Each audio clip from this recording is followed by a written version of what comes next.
Good morning. It's Wednesday, August 5th, and this is World Watch.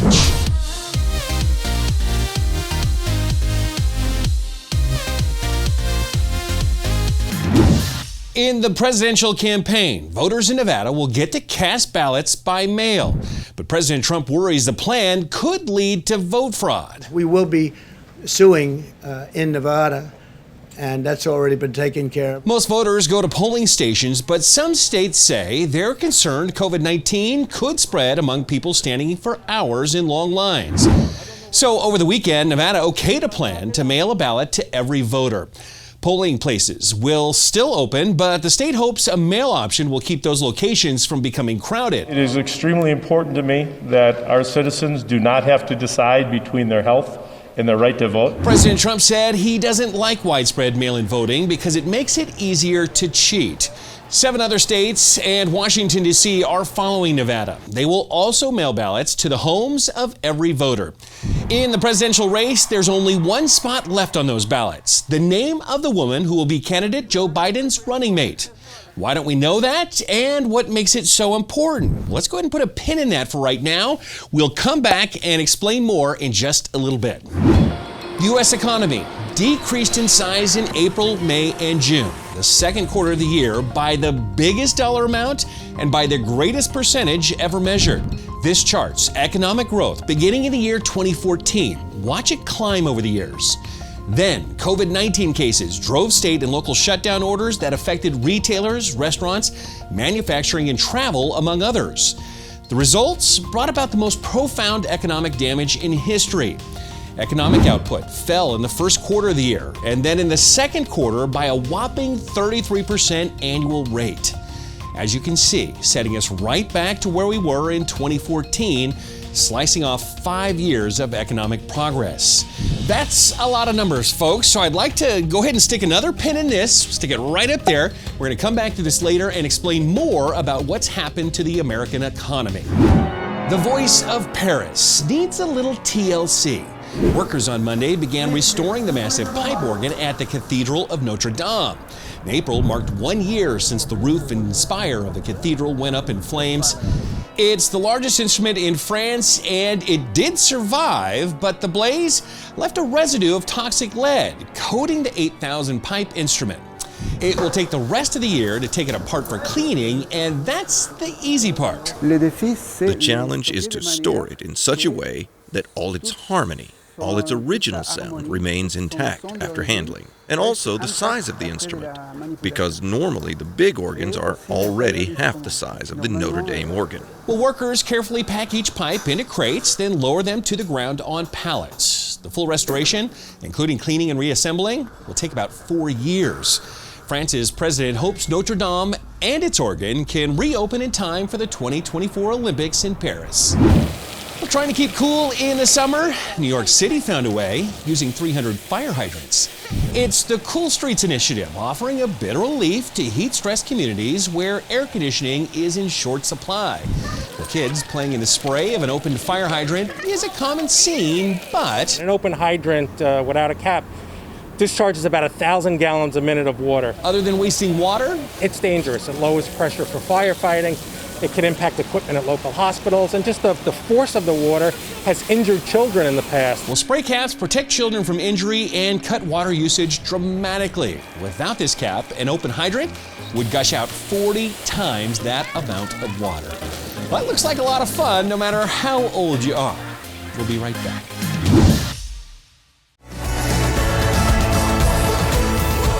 World Watch News is sponsored by Samaritan Ministries. Healthcare is better together.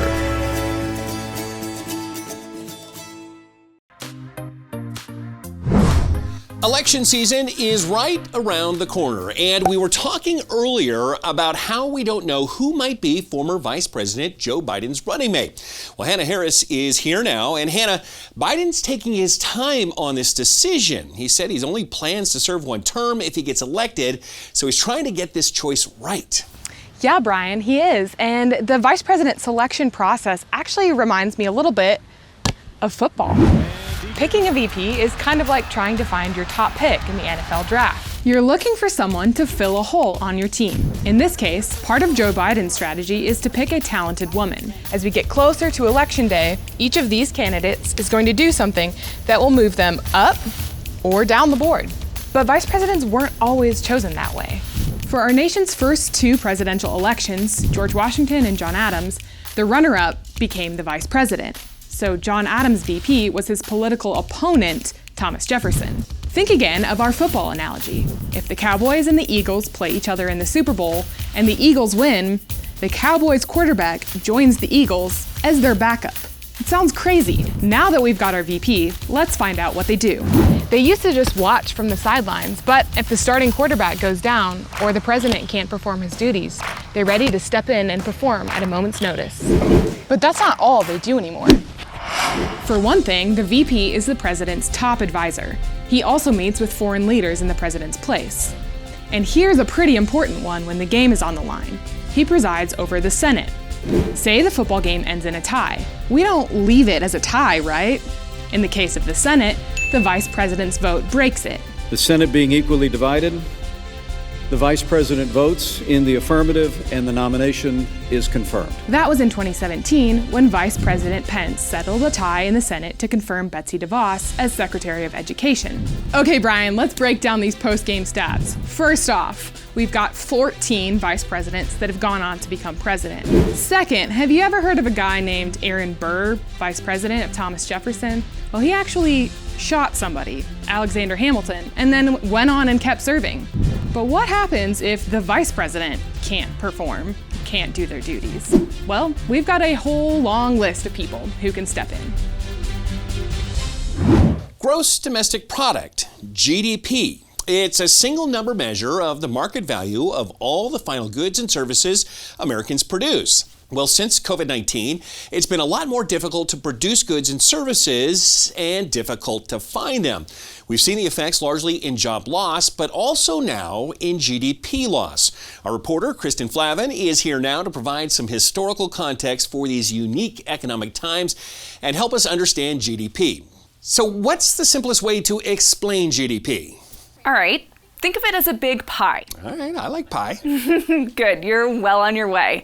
Let's start with what is by far the biggest piece of the GDP pie, personal consumption expenditures. That's what we all spend on goods and services, the items we buy and the people we hire. Then business investment, the next biggest. Office buildings and factories, machines and tools, product inventories. Then government spending, most of which is for our military. You can see that the pie is getting too big, and there's still another slice to go. Net exports, that's also part of GDP. This would be the products we sell to other countries, minus what we buy from other countries. In our case, we buy more than we sell, so net exports is a negative number. Now it fits. That's our gross domestic pie. In total, this pie is worth right now about $17 trillion. Remember, we reported that our pie got smaller in the second quarter. Here's the chart you've already seen. All the way to the left is the end of 2014, about $17 trillion of GDP, then steady growth. And then came the coronavirus, and the economy fell back to that 2014 level. This is bad. In 6 months, you could say we lost what it took us 5 years to build. But let's zoom out. The government started keeping records of GDP in 1947. Let's go all the way back. The economy in 1947, right after the end of the Second World War, GDP was about $2 trillion. It took 20 years to double from $2 trillion to $4. To double again, it took a bit more than 20 years. And then that doubled and grew to $20 trillion by the end of last year. So in a little more than 70 years, the American economy went from $2 trillion to $20 trillion, 10 times growth. Even if COVID took a bite out of our economy, we still have a lot left over and a lot to be thankful for. Dive in. The water's fine. Oh, and smile for the camera. The 2,000-year-old shipwreck has become an underwater museum. To visit, all you need is some scuba gear. Underwater sites are often closed to the public, but thanks to artificial intelligence, tourists are welcome here. We have installed in specific locations the cameras in order to be able to recognize if anybody or anything like a robotic operated vehicle has entered this protected area. The cameras can tell the difference between a fish, a robotic vehicle, or a diver, even at night, and alert authorities of any suspicious activity. Now, visitors can explore the site that's being called the Parthenon of Shipwrecks. The remains of the ship and the thousands of storage jars it carried rest at the bottom of the Aegean Sea. In Washington State, look out for traps, not tourist traps, murder hornet traps. Scientists set out over 1,000 and finally managed to nab a single hornet. Bad news though, the insect is dead, and since dead hornets tell no tales, scientists are still on the hunt.